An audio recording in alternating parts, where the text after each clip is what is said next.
같이 인사하겠습니다. 우리 사랑합니다.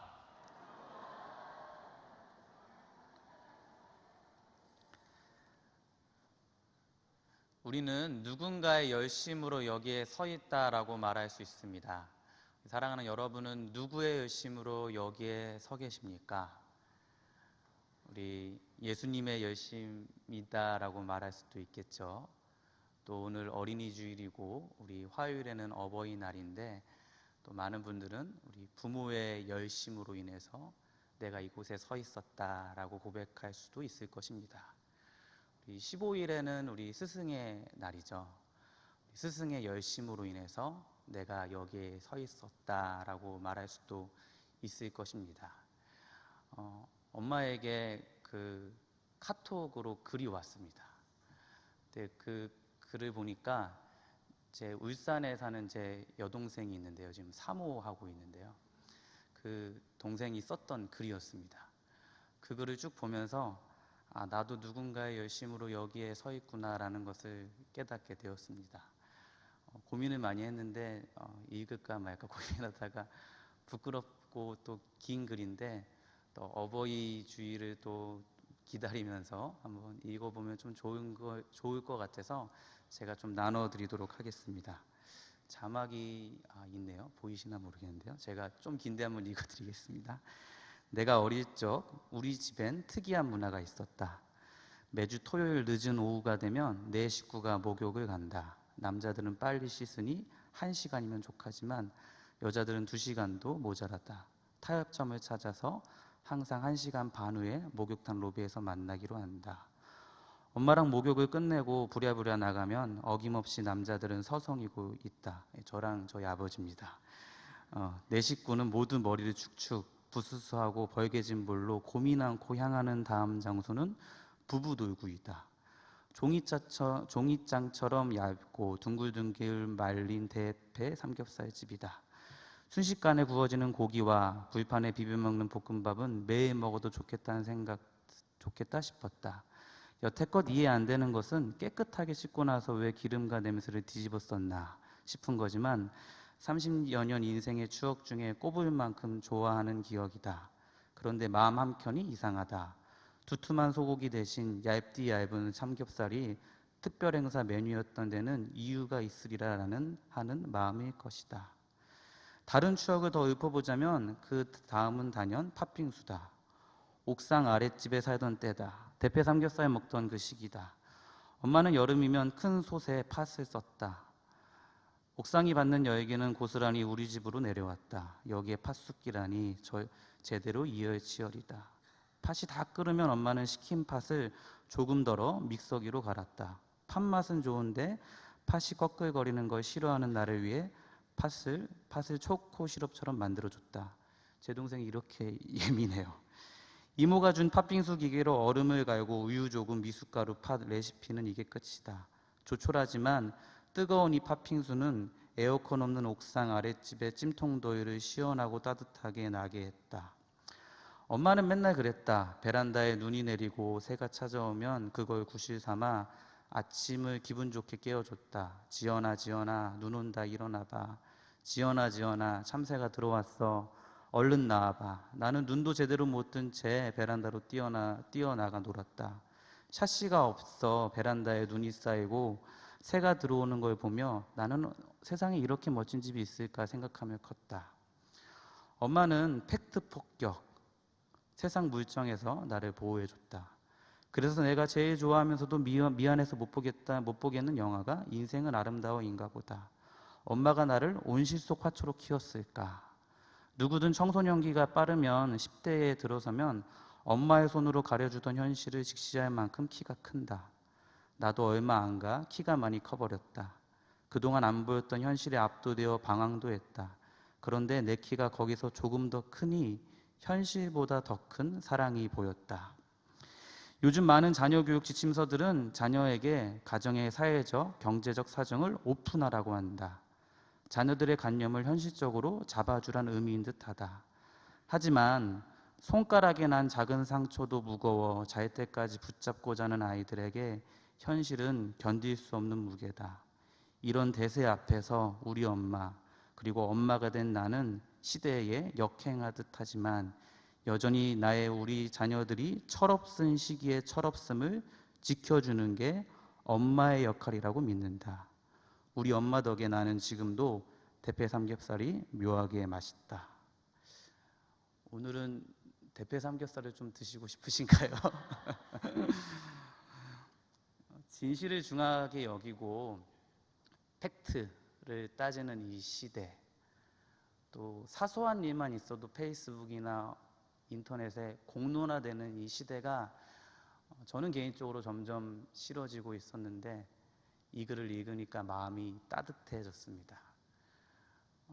그리고 대패 삼겹살, 또 에어컨 없는 집에서 만드는 팥빙수, 또 샤시가 없는 베란다를 아름다운 추억으로 만들어준 어떤 사람이 열심히 있었다라는 것이 떠올라서 눈물 짓곤 했습니다. 아마 몰라도 저보다는 여기 계신 분들의 이야기가 더 감동적일 것입니다. 우리는 그렇게 누군가의 열심으로 여기에 서 있다라고 말할 수밖에 없습니다. 하지만 여러분, 요즘 그런 이야기들을 많이 듣습니다. 우리가 그런 열심으로 인해서 여기까지 서 있는데 요즘 내 마음 안에 열심이 사라진 것 같아서 마음이 답답합니다 라고는 분들의 이야기를 듣습니다. 예전처럼 내 마음의 열정이 있는 것 같지 않아서 나와 또 내 주변을 미워하는 마음이 생기시는 분은 없는지 묻고 싶습니다. 눈치채셨겠지만 제가 계속 열심이라는 단어를 이렇게 반복하는 이유는 제가 오늘 강조하고 싶은 이 태만이라는 단어를 이야기하고 싶기 때문입니다. 벌써 한 달이 되었는데요, 이 죄의 뿌리를 찾아보자라고 설교를 했었습니다. 그리고 바르트라는 학자의 도움을 받아서 저는 죄의 뿌리가 태만, 교만, 기만 이 세 가지다라고 이야기 드렸고요. 저번에는 교만에 대해서 설교했습니다. 하나님처럼 되려고 하는 거, 지배자가 되려고 하는 거, 심판자가 되려고 하는 거, 스스로 잘 살 수 있다라고 착각하는 것이 교만이다라고 이야기했고요. 예수님의 낮아지심을 바라보면서 그 교만에서 내려오자라고 설교했습니다. 오늘은 이 태만이라는 단어를 나누려고 합니다. 나태할 태, 거만한 만.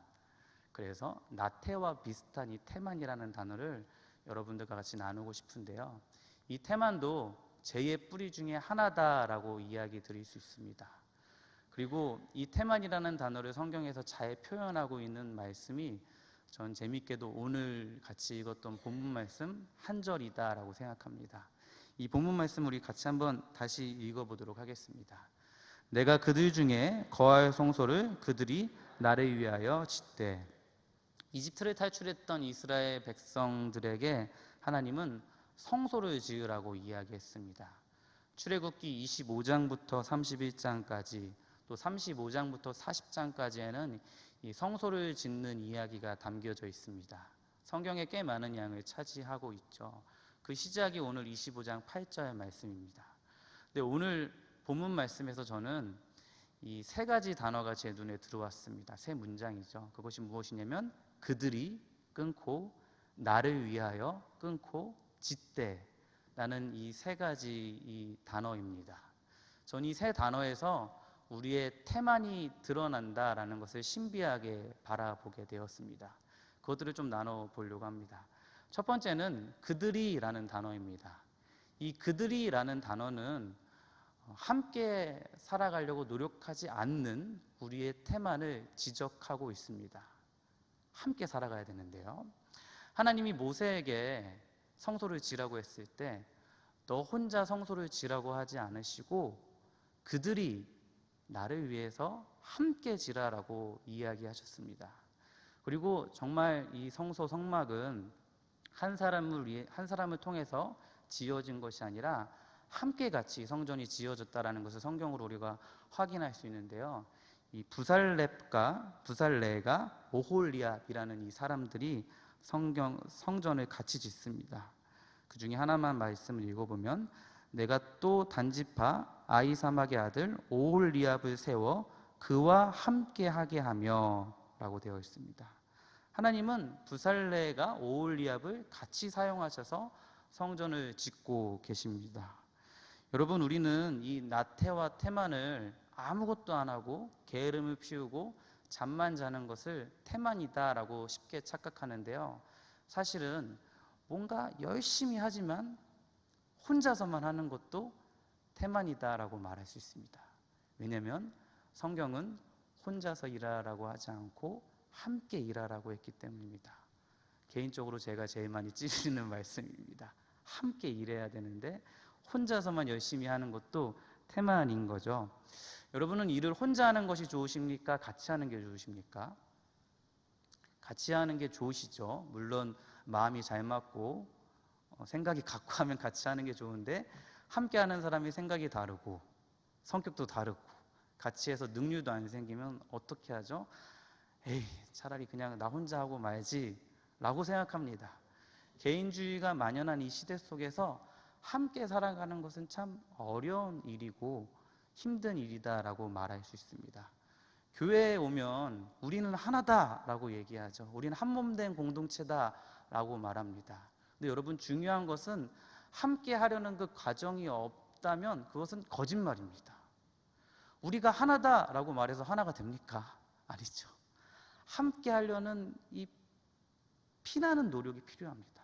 그래야지 하나가 될 수 있습니다. 저도 이제 우리 교회 청년들이랑 생각이 많이 다릅니다. 얘기하다 보면은 생각 차이가 많이 납니다. 그런데 하나가 돼야 되잖아요. 하나가 돼야 되면 어떻게 합니까? 가서 이야기를 들어보고 이야기를 같이 해야죠. 이야기하다 보면 4시간, 5시간 금방 지나갑니다. 여러분, 함께 하기 위해서는 그에 따라 희생되는 시간들과 노력들이 반드시 존재합니다. 그렇기 때문에 나태한 사람은 함께 할 수 없습니다. 함께 하는 사람은 부지런한 사람들이 함께 할 수 있다라는 겁니다. 말씀에 역대하 26장 21절에 이런 말씀이 있습니다. 우시야 왕이 죽는 날까지 나병 환자가 되었고 나병 환자가 되매 여호와의 전에서 끊어져 별궁에 살았으므로 그의 아들 요담이 왕궁을 관리하여 백성을 다스렸더라. 우시야는 제사장들과 함께하는 노력을 하지 않았습니다. 그러니까 혼자가 됩니다. 함께하지 않는 태만의 죄로 무섭지만 격리되어서 별궁에 홀로 외롭게 죽음을 맞이한 것이 이 우시야의 삶이다라고 말할 수 있습니다. 하나님은 우리 약수교회를 슈퍼스타 한 사람으로 세우는 것을 원하지 않으실 겁니다. 오늘 성경 말씀에 나와 있는 것처럼 그들이 성소를 짓대라는 것처럼 우리 모두의 힘을 사용해 주셔서 하나님은 약수교회를 세우실 거라 저는 믿습니다. 그렇기 때문에 이 함께 하려는 노력이 반드시 필요합니다. 저는 이 말씀이 마음에 많이 찔리는데요, 우리는 이제 저희 교회 안에 이런 문화가 있었으면 좋겠습니다. 혼자서 뭔가 열심히 하려고 하는 것은 태만이라는 죄로 규정했으면 좋겠습니다. 그리고 혼자서 하는 사람들을 가만히 냅두지 맙시다. 같이 하려고 합시다. 그리고 함께 하려고 자꾸 노력하는 그런 문화들이 가득했으면 좋겠습니다. 서로 다르기 때문에 더 많이 모이기에 힘쓰고 더 많이 노력하고 더 많이 이야기해서 주의 한 몸 된 공동체를 이루는, 거기에 열심을 다하는 약수교회가 되기를 주님의 이름으로 축원합니다. 그들이라는 단어는 함께하지 않으려는 태만을 드러냅니다. 두 번째, 나를 위해라는 단어입니다. 나를 위해라는 단어는 우리의 정체성을 포기하는 태만을 나타내고 있습니다. 오늘 본문에서 주님은 성소를 누구를 위해 만들라고 하시죠? 나를 위해. 그 나가 누구죠? 납니까? 자기 자신이 아니라 우리 하나님입니다. 성소를 만들 때 누구를 위해서 만들어라? 하나님을 위해서 만들으라 라고 이야기하십니다. 성경은 우리에게 정말 명확하게 정체성을 가르쳐주고 있습니다. 여러분, 우리가 성소를 짓고 성전을 짓고 교회를 만들고 예배를 하는 이유, 헌금하고 전도하는 이유, 가족 수련회를 가는 이유가 무엇입니까? 아빠를 위해서가 아니라, 아빠라고 부르는데 자기 자신이 아니라 하나님을 위해서죠. 하나님을 위해서 그렇게 우리가 하는 겁니다. 우리 이 말씀을 같이 한번 읽어볼까요? 우리 이사야 43장 21절 말씀입니다. 함께 읽어보겠습니다. 시작. 이 백성은 내가 나를 위하여 지었나니 나를 찬송하게 하려 함이라. 아멘. 우리는 찬송하기 위해서 지음을 받았습니다. 하지만 나태한 우리는 지속적으로 하나님을 위한 삶을 살려고 하는 것이 아니라 자기 자신을 위한 삶을 살려고 노력합니다. 다윗이라는 사람이 그랬습니다. 사무엘하 11장에 있는 다윗은 우리아의 아내 밧세바를 범하게 되죠. 있어서는 안 되는 불륜이 일어나게 되었습니다. 여러분, 이 범죄로 인하여서 연쇄적인 재해 열매들이 나타나게 되었는데요, 자신의 충직한 신하 우리아에게 거짓말을 합니다. 그리고 심지어 살인교사를 하고 또 자신의 충신을 살인합니다. 그리고 더 나아가서는 그렇게 밧세바가 낳은 아들도 그 죄로 인하여서 죽게 됩니다. 한 번의 범죄로 인하여서 죄 없는 충신과 죄 없는 아기가 갑자기 죽게 된 겁니다. 여러분, 이 죄는 도대체 어디서부터 시작되었던 것일까요? 우리 말씀을 같이 한번 읽어봤으면 좋겠는데요, 우리 사무엘하 11장 1절과 2절 말씀 우리 같이 한번 읽어보겠습니다. 시작. 그 해가 돌아와 왕들이 출전할 때가 되매 다윗이 요압과 그에게 있는 그의 부하들과 온 이스라엘 군대를 보내니 그들이 암몬 자손을 멸하고 랍바를 에워쌌고 다윗은 예루살렘에 그대로 있었더라. 저녁 때에 다윗이 그의 침상에서 일어나 왕궁 옥상에서 거닐다가 그곳에서 보니 한 여인이 목욕을 하는데 심히 아름다워 보이는지라. 이렇게 한 여인을 목욕하는 것을 봤습니다. 근데 그 전에 뭐가 문제였죠? 말씀해 보면 저녁 때 일어났어요. 사람들이 잠을 자는 시기에 늦잠 자고 그때 일어난 겁니다. 다윗이 얼마나 나태하고 태만했으면 저녁에 일어나가지고 왕궁을 거닐었겠습니까? 이 늦잠, 이것 때문일까요? 여러분, 물론 우리 늦잠 잘 수 있습니다. 늦잠이 죄다라고 바로 얘기하는 것이 아니라, 저는 이 늦잠보다 더 중요한 것은 다윗이 자기에게 주어진 정체성을 자기의 게으름으로 잃어버렸다라는 겁니다. 전쟁이 일어났습니다. 그럼 백성들과 함께 왕이 같이 출전해야 되는데 그 정체성을 잃어버립니다. 하나님께서 하나님을 위해서 나라를 다스리라고 알려주셨는데 하나님을 위해 나라를 다스리는 그 직무와 역할들과 정체성을 자기의 나태함으로 잃어버린 겁니다. 여러분, 이 죄로 인하여서 얼마나 많은 죄의 열매들이 나타납니까?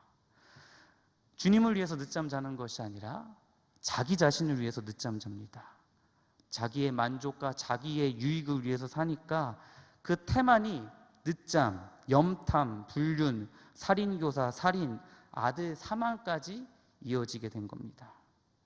여러분, 하나님은 우리를 너무나 존귀하게 여기십니다. 그리고 우리를 너무나 사랑하십니다. 그렇기 때문에 주님께서는 우리 가운데 예수 그리스도를 보내주셨습니다. 전 이것이 복음이다라고 믿습니다. 우리 옆에 있는 분들에게 한번 이렇게 이야기해 볼까요? 당신은 너무 소중한 분입니다. 너무 존귀한 분입니다. 아멘. 우리가 얼마나 소중한 사람입니까? 우리를 통하여서 예수 그리스도가 십자가에 돌아가셨잖아요. 그런데 우리 삶에 조금 어려운 일이 있고 힘든 일이 있고 낙심한 일이 있으면 그렇게 소중한 나를 자꾸 나를 미워하고 자기를 학대하는 겁니다. 여러분, 이게 죄입니다. 하나님이 그렇게 소중하게 생각하는 나를 왜 미워합니까? 그게 바로 태만의 죄라는 겁니다. 하나님이 나에게 주어진 복음과 사랑을 자꾸 나의 게으름과 나의 불신으로 도망치려고 하는 거. 여러분, 이게 태만의 죄입니다. 하나님은 우리에게 왕 같은 제사장이라고 했습니다. 그에 맞는 역할로 이 땅 가운데 살아가야 되는데 우리의 태만과 나태로 이 땅에서 하나님을 위해 살아가는 것이 아니라 나만을 위해서, 자기만을 위해서 살아가려는 나의 삶의 모습들, 이것이 바로 태만의 죄다라는 겁니다. 이 김명용 교수님이 이 태만에 대해서 정리한 글이 있는데요, 제가 이 부분을 한번 읽어드리겠습니다.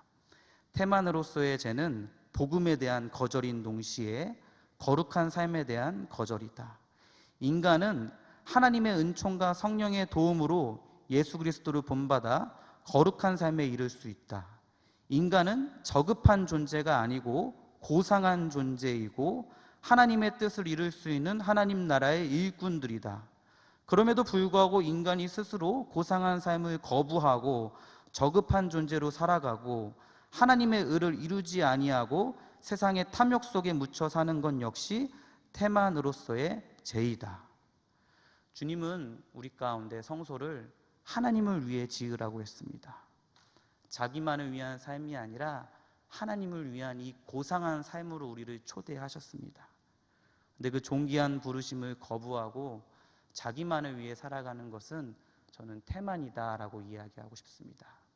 오늘 본문 말씀에 나를 위해, 하나님을 위해죠. 이 단어가 우리 삶에 있는 정체성, 또 우리 삶의 목적을 다시 생각나게 하고 그 삶의 목적과 정체성대로 살아가지 못하는 나의 태만을 드러낸다라고 저는 이야기하고 싶습니다. 나를 위해 라는 이 단어는 우리의 정체성을 포기하려는 태만을 나타내고 있습니다. 그들이 나를 위해까지 했고요. 이제 마지막은 짓대인데요. 짓대, 무엇을 짓는다라는 거죠. 이 짓대라는 단어는 움직이지 않는 우리의 태만을 나타냅니다. 저는 이 말씀이 참 놀랍다라고 생각합니다. 그들이 나를 위하여 짓대. 내가 너희 안에 거하기 원한다. 그러니까 너희가 직접 나의 성소를 지어라 라고 주님께서 말씀하시죠. 주님은 우리의 손과 발을 직접 사용해 주셔서 하나님의 성소가 지어지기를 원하시고 계십니다. 여러분, 성소를 만들면 누가 더 잘 만들까요? 인간이 잘 만들까요? 하나님이 잘 만들까요? 하나님이 당연히 잘 만드시겠죠. 전능하신 하나님이 만들면 얼마나 잘 만드시겠습니까? 그런데 하나님은 하나님이 만드시지 않으시고 우리에게 계속적으로 기회를 주십니다. 이 기회를 주시는 주님을 바라보면서 아버지의 마음을 느껴야 됩니다. 하나님이 연약하고 불완전한 우리 가운데 함께하기 원하시는구나. 나와 함께 같이 동역하기 원하시는구나. 하나님의 그 놀라운 일을 우리 가운데 위임하려고 하시는구나. 이 아버지의 마음을 우리가 알아야 됩니다. 성경적이지는 않지만 저의 체험적인 저의 논리를 이야기하면 교회 청소를 많이 하시는 분이 교회를 더 많이 사랑합니다. 그렇죠. 10년 전쯤에 이 청소년들과 함께 토요일마다 교회를 청소했던 기억이 있습니다. 하나님은 혼자 일하게 하지 않으시더라고요. 꼭 한 명 이상의 친구를 보내주셔서 청소기를 같이 돌리고 의자를 세팅하고 의자를 닦고 분리수거를 하고 같이 기도회를 하고 치킨을 먹는 시간을 가졌습니다. 그 시간이 얼마나 행복했던 시간인지 모릅니다. 10년이 지나고 돌이켜보니까요, 제가 섬겼던 그 교회는 4개로 쪼개졌는데 교회가 쪼개지던 상처를 받던 상관없이 참 신기하게도 그렇게 같이 청소했던 친구들은 지금도 어느 교회 가가지고 헌신하고 열심히 살아가는 일꾼이 되어 있다는 것을 발견하게 되었습니다. 교회를 청소를 많이 하면 교회를 더 많이 사랑하게 되더라고요. 여러분, 교회를 절대 떠나지 못하는 사람들이 있습니다. 2가지인데요. 첫 번째는 어떤 사람이냐면 교회 안에 영적인 부모와 영적인 자녀가 있는 사람은 교회를 떠나기가 힘듭니다. 예배당을 이렇게 쭉 둘러보셨는데 내가 저분 때문에 교회 나오게 됐고 내가 저분의 기도로 인하여서 이렇게 신앙이 성장하게 되었다 라는 분들이 있으면 교회 떠나기가 참 힘듭니다. 근데 그것보다 더 힘든 것은 영적인 자녀가 있으면 교회 떠나기가 더 힘들죠. 교회를 둘러봤는데 저 사람이 나의 부족한 헌신을 통해서 교회에 있고 또 여기까지 자라났구나 라는 것을 알게 된다면 교회 떠나기가 참 어렵습니다. 저는 우리 사랑하는 약수교회 여기 계신 모든 분들이 영적인 자녀들을 많이 출산하셔서 교회를 떠나지 않기를 주님의 이름으로 축원합니다. 영적인 자녀를 많이 출산했으면 좋겠습니다. 또 한 가지로 교회를 절대 떠나지 못하는 사람이 어떤 사람이냐면 이 교회를 지을 때 함께 했던 사람은 이 교회 떠나기가 어렵습니다. 교회 건축할 때 같이 기도하고 같이 헌금하고 같이 벽돌을 나른 사람들은 참 교회 떠나기가 어렵습니다. 여러분, 교회 청소만 해도 교회를 사랑하는데 교회 지을 때 같이 함께 했다면 교회를 얼마나 사랑하겠습니까? 떠나기가 어려운 거죠. 전 그래서 우리 약수교회가 이런 기회들을 더 많이 제공했으면 좋겠습니다. 영적인 자녀를 출산할 수 있는 많은 기회들, 또 교회를 내 손으로 직접 지을 수 있는 많은 기회들을 많이 제공한다면 교회를 떠나는 사람들이 적어질 거라 생각됩니다. 우리 옆에 있는 분들에게 이렇게 한번 물어보실까요? 약수교회 사랑하시죠? 한번 물어볼까요? 약수교회 사랑하시죠?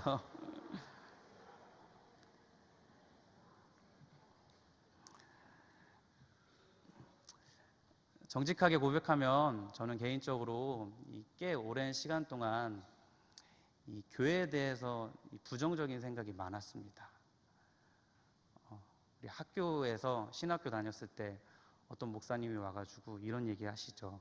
우리는 첫 차를 탔는데 너희들은 막차를 타게 됐다고, 마지막 차 타게 됐다고, 한국교회가 이렇게 위기라고 얘기하시면 제가 그 순간 이 불이 있어가지고 일어나서 왜 우리를 막차 타게 했냐고 그렇게 따지고 싶었습니다. 왜 우리 믿음의 선배들 목사님들이 왜 이렇게 어려운 상황 가운데 우리를 몰고 갔냐고 우리 친구들이랑 이 한국교회 얘기하면서 교회 개혁을 얘기하면서 비판하고 같이 토론하고 그렇게 이야기했던 적이 있었습니다. 저의 흑역사다라고 말할 수 있죠. 근데 그랬던 마음이 계속 있었는데요.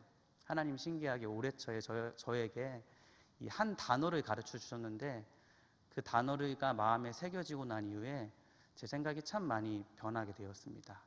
우리 건사의 수련회 때 한번 나눴던 단어가 어머니 기도회 때도 한번 나눴는데 그 단어는 뭐냐면 이 무임승차라는 단어입니다. 무임승차, 이 돈 안 내고 이 차 타는 거 말하는 거죠.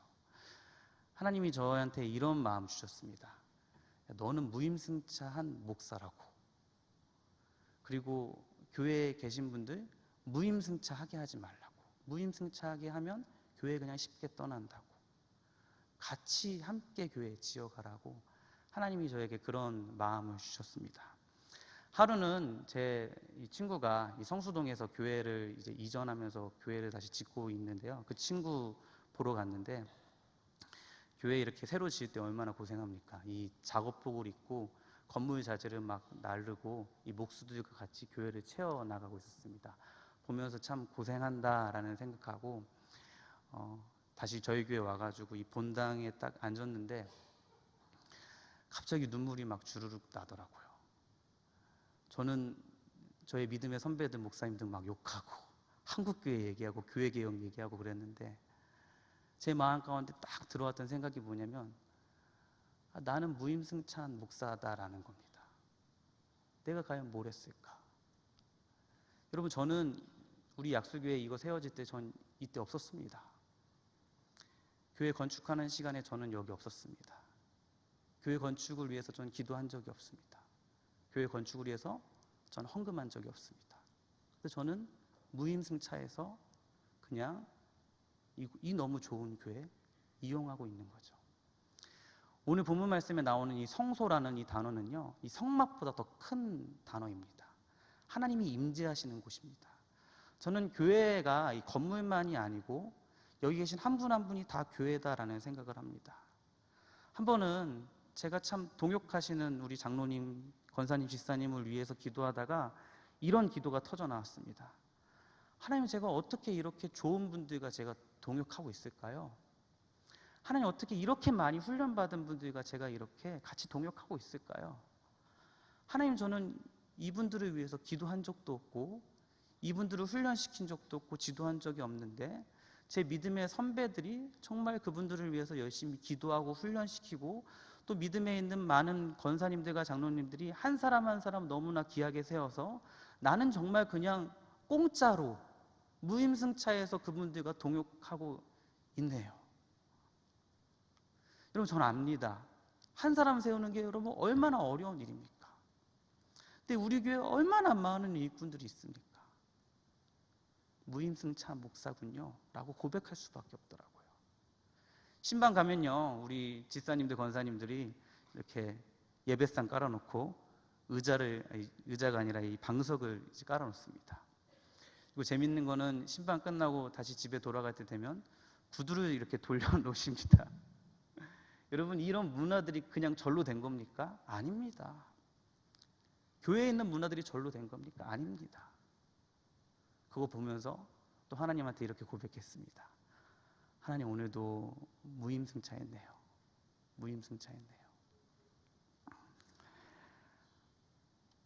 하나님은 오늘 말씀을 통해서 저는 이렇게 이야기하신다라고 생각됩니다. 무임승차하지 말아라.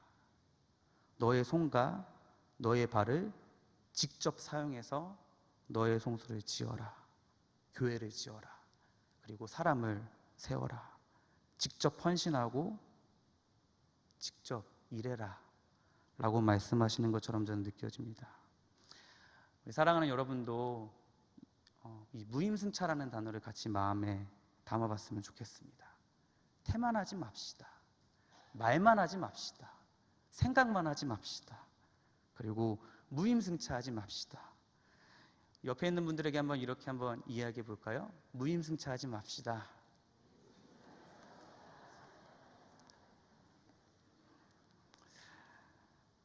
그럼에도 불구하고 여러분, 우리 모두가 인정할 수밖에 없는 사실이 하나 있습니다. 역설적이지만 우리 무임승차하지 말자고 했지만 사실 우리 모두는 다 무임승차한 사람입니다.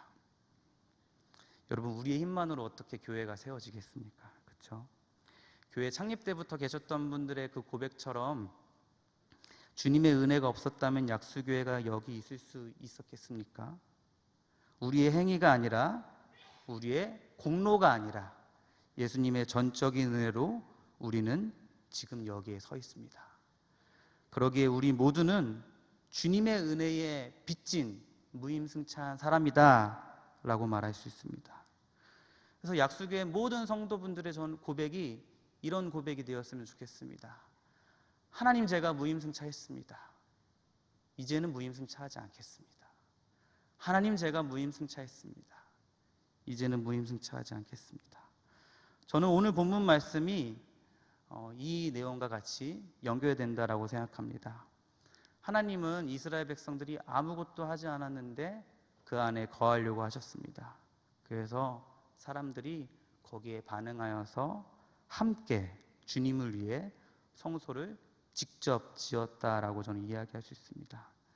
이기적인 마음으로 끝없이 혼자 일하려고 하고, 지독하게 자기 자신을 위해서 살려고 하고, 말과 생각만 하고 손과 발은 움직이지 않고 무임승차하려는 나태하고 태만한 나와 달리, 여러분, 우리 주님은 참 부지런하십니다. 주님의 열심은 오늘도 우리의 마음을 계속 두드리고 계십니다. 구약에서 하나님의 백성들은 그의 태만으로 자신의 정체성에서 도피합니다. 하지만 이스라엘 백성에게 주님의 열심은 이렇게 말하고 있습니다. 여호와의 말씀이니라. 이제 너희가 그 모든 일을 행하였으며 내가 너희에게 말하되 새벽부터 부지런히 말하여도 듣지 아니하였고 너희를 불러도 대답하지 아니하였느니라. 주님은 새벽부터 부지런히 우리 가운데 주님의 열심으로 말씀하시는 분이십니다. 신약에서는 교회라는 영광의 정체성을 약속받았던 베드로도 자신의 태만으로 도망치고 또 도망칩니다. 하지만 베드로에게 주님의 열심은 이렇게 말하고 있습니다. 세 번째 이르시되 요한의 아들 시몬아, 내가 나를 사랑하느냐 하시니, 주께서 세 번째 내가 나를 사랑하느냐 하심으로 베드로가 근심하여 이르되 주님 모든 것을 아시오매 내가 주님을 사랑하는 줄을 주님께서 아시나이다. 예수께서 이르시되 내 양을 먹이라. 오늘도 주님의 열심은 우리를 포기하지 않으시고 계속 우리를 두드리십니다. 태만한 우리를 계속 깨우시는 것이 우리 주님이십니다. 그 주님이 오늘 우리 가운데 이렇게 말씀하신다라고 생각합니다. 그들이 나를 위하여 짓되. 이 놀라운 주님의 열심으로 태만에서 올라서는 우리 귀한 약수교회 성도들 되기를 주님의 이름으로 축원합니다.